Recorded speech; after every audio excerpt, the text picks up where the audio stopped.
जय हिंद बच्चों। इस समय आप लोग महामना इंस्टीट्यूट के यूट्यूब चैनल से जुड़े हुए हैं और इस चैनल में मैं आपका स्वागत करता हूं। आज हम लोग क्लास 11th हिंदी माध्यम गणित का पहला चैप्टर समुच्चय यानी सेट को पढ़ने जा रहे हैं और हम आपको बता दें कि सेट का जो सिद्धांत था, समुच्चय का जो सिद्धांत था, समुच्चय के सिद्धांत को जर्मन के महान गणितज्ञ जॉर्ज कैंटर ने बताया था और जॉर्ज कैंटर 1845 में पैदा हुए थे और फिर 1918 में इनका देहांत हो गया था। तो इस तरह से समुच्चय सिद्धांत का जनक जॉर्ज कैंटर को ही माना जाता है। अब आप जरा ध्यान पूर्वक देखें, अब हम समुच्चय के डेफिनेशन देखें कि समुच्चय की परिभाषा क्या है। तो देखिए समुच्चय की परिभाषा, वस्तुओं के सुपरिभाषित संग्रह को ही समुच्चय कहते हैं। वस्तुओं का जो संग्रह है वो सुपरिभाषित होना चाहिए, वेल डिफाइन होना चाहिए, यानी कि उसकी चर्चा की जाए तो चर्चा करते ही लोग समझ जाएं। जैसे अगर हम मोजा की चर्चा करें, सॉक्स की चर्चा करें तो लोग समझ जाएंगे कि सॉक्स का यूज पैर में ही होता है। कैप का हम प्रयोग करें, कैप के बारे में बात करें तो लोग समझ जाएंगे कि कैप सिर पे ही पहना जाता है। शर्ट की बात करें, पैंट की बात करें तो ये क्लियर हो जाता है कि अपर पार्ट में पहना जाता है कि लोअर पार्ट में पहना जाता है। लेकिन अगर हम टॉवल की बात करें तो टॉवल जो है, अब यह एक ऐसा वस्त्र है जिसका उपयोग कहीं भी हो सकता है, पहनने में भी हो सकता है, ओढ़ने में भी हो सकता है, बिछाने में भी हो सकता है, ओढ़ने में भी हो सकता है। तो इस प्रकार टॉवल वेल डिफाइन नहीं है, लेकिन अन्य सारी चीज़ें वेल डिफाइन हैं। तो ये डिफिनीशन आपको अच्छी तरह से याद रखना होगा कि वस्तुओं के सुपरिभाषित संग्रह को ही समुच्चय कहते हैं। अब हम आपको बता दें कि समुच्चयों का निरूपण कैसे होता है। तो देखिए, किसी भी समुच्चय को अंग्रेजी वर्णमाला के कैपिटल लेटर से प्रदर्शित करते हैं। किसी भी समुच्चय को प्रदर्शित करना होगा, कैपिटल ए से प्रदर्शित करेंगे, कैपिटल बी से प्रदर्शित कर सकते हैं।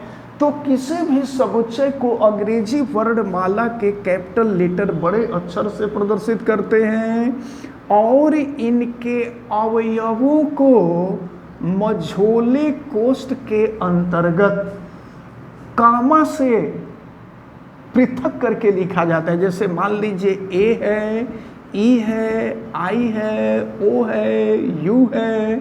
तो इस प्रकार किसी समुच्चय को लिखना होगा तो हम लिखेंगे। अब एक बात आपके दिमाग में होनी चाहिए, कुछ चीज़ें ऐसी हैं, कुछ ऐसे समुच्चय हैं जो कि वेल डिफाइन हैं, इनका मतलब कुछ और नहीं होता है। जैसे मान लीजिए अगर हम कैपिटल एन लिख देते हैं तो कैपिटल एन का मतलब होता है प्राकृतिक संख्याओं का समुच्चय।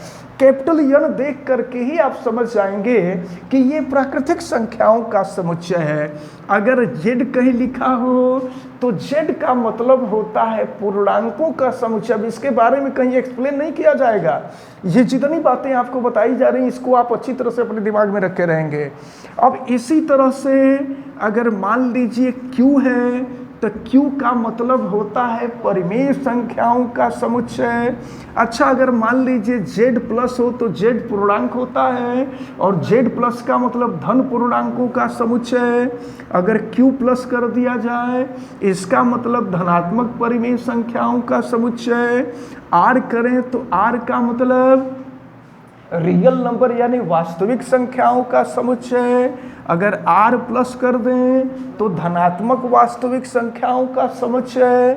तो इसको आप लोग अच्छी तरह से याद रखे रहेंगे कि ये वेल डिफाइंड समुच्चय है, ये आपके दिमाग में अच्छी तरह से रहनी चाहिए। इसके बाद हम आपको बता दें कि समुच्चय को लिखने या समुच्चय को निरूपित करने की विधियाँ।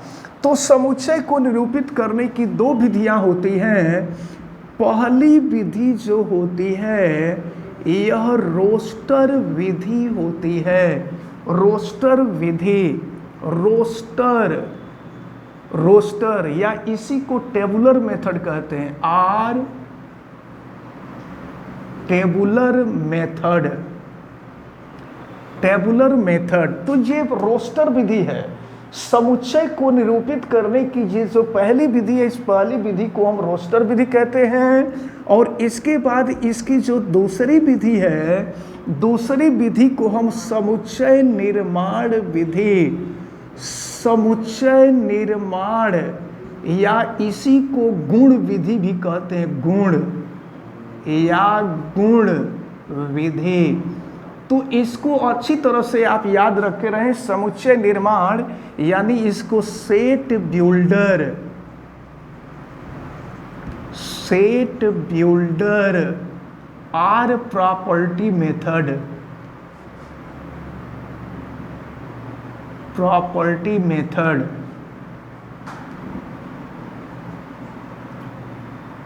प्रॉपर्टी मेथड तो ये आप अच्छी तरह से दिमाग में रखे रहें कि समुच्चय को निरूपित करने की दो विधियां होती हैं, जिसमें सबसे पहले आता है रोस्टर या टेबुलर विधि, और दूसरा है समुच्चय निर्माण विधि, या इसी को हम गुण विधि भी कहते हैं। तो सबसे पहले रोस्टर विधि से लिखने का तरीका क्या होता है ये देखा जाए तो देखें, रोस्टर विधि से अगर किसी समुच्चय को लिखना होगा तो उस समुच्चय को, समुच्चय के अवयवों को मझोले कोष्ठ के अंतर्गत करके उसके बीच बीच में कामा लगा देते हैं, तो समुच्चय को लिखने की यह विधि रोस्टर विधि कहलाती है। यानी यहाँ पर जो समुच्चय लिखा गया है ये रोस्टर विधि है। अब अगर इसी को समुच्चय निर्माण विधि या गुण विधि से लिखना होगा तो समुच्चय निर्माण या गुण विधि वह विधि है जिसके अंतर्गत समुच्चय के जितने भी अवयव होते हैं उन अवयवों के किसी विशेष गुण को लिखा जाता है। तो अवयवों का विशेष गुण, जैसे मान लीजिए ये जो समुच्चय ए है तो समुच्चय ए को यहाँ रोस्टर विधि से लिखा गया है।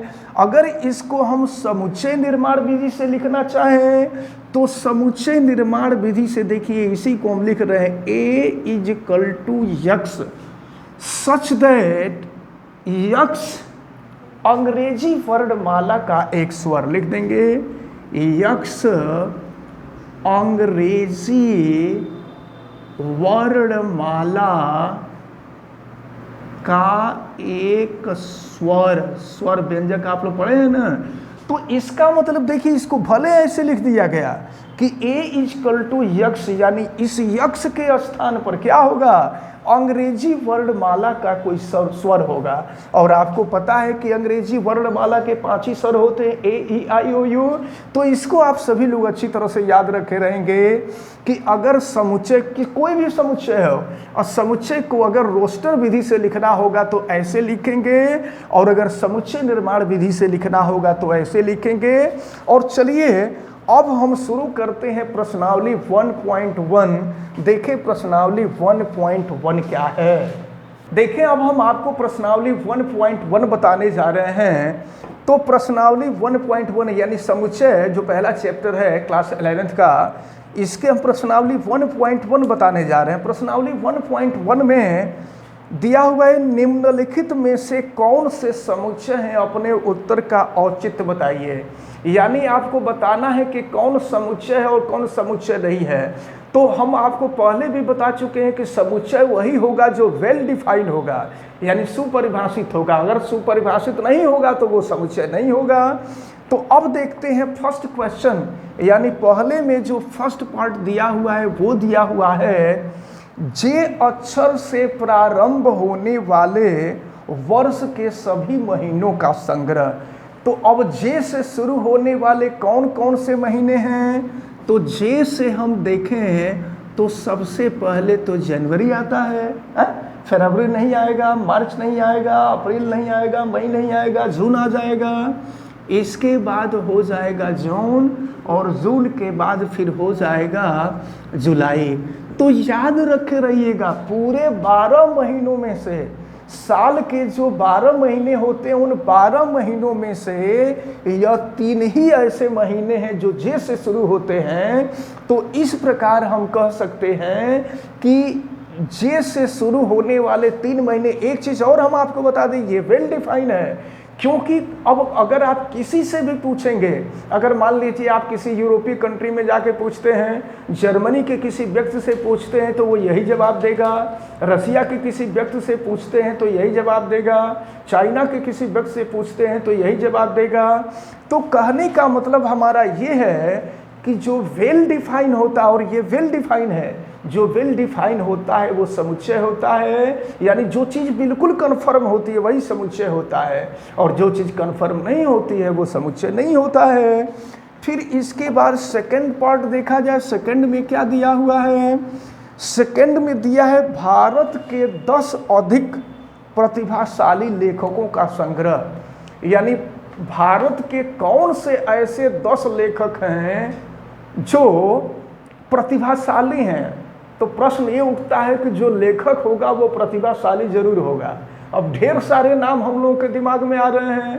अब जैसे मान लीजिए मुंशी प्रेमचंद का नाम आ रहा है, फिर इसी तरह से अयोध्या सिंह उपाध्याय हरिऔध का नाम आ रहा है, फिर जो है राहुल शंकरत्यायन का नाम आ रहा है, फिर जो है अब इसी तरह भारतेंदु हरिश्चंद्र का नाम आ रहा है। ढेर सारे ऐसे लेखक हैं जो हमारे देश में हैं। तो हमारे देश में केवल 10 ही लेखक थोड़े हैं, प्रतिभाशाली एक से एक लेखक पड़े हुए हैं। तो यह कन्फर्म नहीं है कि 10 प्रतिभाशाली कौन होंगे, इसलिए यह समुच्चय नहीं है। अब इसके बाद जो थर्ड पार्ट आ रहा है, थर्ड पार्ट में कहा जा रहा है विश्व के 11 सर्वश्रेष्ठ बल्लेबाज, विश्व के 11 सर्वश्रेष्ठ बल्लेबाज। और पूरे विश्व में केवल 11 ही सर्वश्रेष्ठ होंगे, ढेर सारे हैं। अब जैसे मान लीजिए अपने इंडिया में ही देखें तो अपने इंडिया में ही ढेर सारे हैं। अब जैसे मान लीजिए एक समय था कपिल देव का, रवि शास्त्री का, अजीत आगरकर का, फिर जो है राहुल द्रविड़ थे, सौरभ गांगुली थे, सचिन तेंदुलकर थे, अभी आपके MS धोनी थे, और फिर वर्तमान जो आपके टीम के क्रिकेट टीम के जो चेयरमैन हैं या जो हेड हैं वो हैं, कप्तान हैं वो हैं। या इसी तरह से अगर विदेशों में देखें तो अगर आप क्रिस गेल का नाम ले सकते हैं, फिर और ढेर सारे ऐसे बल्लेबाज हैं। तो कहने का मतलब हमारा ये है कि अब विश्व के सर्वश्रेष्ठ केवल 11 ही बल्लेबाज नहीं हैं। हो सकता है जिसको हम सर्वश्रेष्ठ माने उसको आप सर्वश्रेष्ठ न माने, तो ये कन्फर्म नहीं है। तो जो कन्फर्म होता है वही समुच्चय होता है, अगर कन्फर्म नहीं है तो वो समुच्चय नहीं है। इसका मतलब यह भी समुच्चय नहीं है। फिर इसके बाद फोर्थ पार्ट में आपसे कहा जा रहा है कि आपकी कक्षा के सभी बालकों का समुच्चय। तो आपके कक्षा में जितने बालक हैं सबको कन्फर्म है। जैसे मान लीजिए आपके कक्षा में बहुत हो सकता है तो 10 बच्चे होंगे, 20 बच्चे होंगे, 25 बच्चे होंगे, 40 बच्चे होंगे, 50 बच्चे होंगे। ऐसा तो होगा कि नहीं कि अनगिनत बच्चे हों, ऐसी क्लास में इतने बच्चे हों कि हम गिन ही ना सकें, ऐसा हो नहीं सकता। तो इसलिए यह भी समुच्चय नहीं है। समुच्चय वही होगा जो कि कन्फर्म होगा, जो वेल डिफाइन होगा, जो डेफिनिट होगा। अब इसके बाद फिफ्थ पार्ट में दिया हुआ है 100 से कम सभी प्राकृतिक संख्याओं का समुच्चय। तो 100 से कम कितनी प्राकृतिक संख्याएं हैं? 99 हैं, और 99 हमको मालूम है 1 से लेकर 99 तक, ये कन्फर्म है, इसलिए यह समुच्चय होगा। फिर अगला आपको दिया है, इसका 6 पार्ट दिया हुआ है। 6 पार्ट मुंशी प्रेमचंद के द्वारा लिखित उपन्यासों का संग्रह। तो आपको पता है मुंशी प्रेमचंद के द्वारा कितने उपन्यास लिखे गए हैं? गोदान है, गबन है, करबला है, निर्मला है, रंगभूमि है, कर्मभूमि है, सेवा सदन है, और इसी तरह से पूस की रात है। तो इस तरह से उनके द्वारा लिखी गई निश्चित बुक हैं, निश्चित उपन्यास हैं। ऐसा नहीं कि उनके द्वारा लिखित अनगिनत उपन्यास हैं। तो उपन्यासों की संख्या निश्चित है, इसलिए यह एक समुच्चय होगा। इसके बाद हम आगे बढ़ते हैं। इसका जो 7th पार्ट है, 7th पार्ट में दिया हुआ है सभी समपूर्णांकों का संग्रह। तो सम पूर्णांक बने 2, 4, 6, 8, 10, 12 गिनते चले जाइए, ये सम पूर्णांक कभी खत्म नहीं होंगे। इसका मतलब ये हुआ कि यह भी निश्चित नहीं है, और अगर यह निश्चित नहीं है तो यह समुच्चय नहीं होगा। जो निश्चित होगा वही समुच्चय होगा। इसके बाद आपसे फिर अगला दिया हुआ 8वां दिया है, और 8वें में दिया है कि इस अध्याय में आने वाले प्रश्नों का संग्रह। तो इस अध्याय में आने वाले प्रश्नों की संख्या निश्चित है। इस अध्याय में बहुत होंगे तो 20 होंगे क्वेश्चन, 25 होंगे, 50 होंगे, 60 होंगे, 70 होंगे, 80 होंगे, 100 होंगे, यानी फिक्स होगा। तो अगर संख्या फिक्स होगी इसका मतलब ये हुआ कि ये समुच्चय है, अगर फिक्स नहीं होती तो समुच्चय नहीं होता। और इसके बाद फिर अब 9वां पार्ट दिया हुआ है, और 9वां पार्ट में दिया हुआ है विश्व के सबसे अधिक खतरनाक जानवरों का संग्रह। तो विश्व में कितने खतरनाक जानवर हैं? तो विश्व में अधिक खतरनाक जानवर तो ढेर सारे हैं। ये भालू भी कम खतरनाक थोड़े होता है, सियार भी बहुत खतरनाक होते हैं, कुत्ते भी खतरनाक होते हैं, अनाकोंडा भी खतरनाक होता है, फिर अजगर तो खतरनाक होता ही है, और फिर शेर खतरनाक होता है, बाघ खतरनाक होता है, चीता खतरनाक होता है। गांव में इस समय जंगली सुअर आए हुए हैं, जंगली सुअर खतरनाक होते हैं।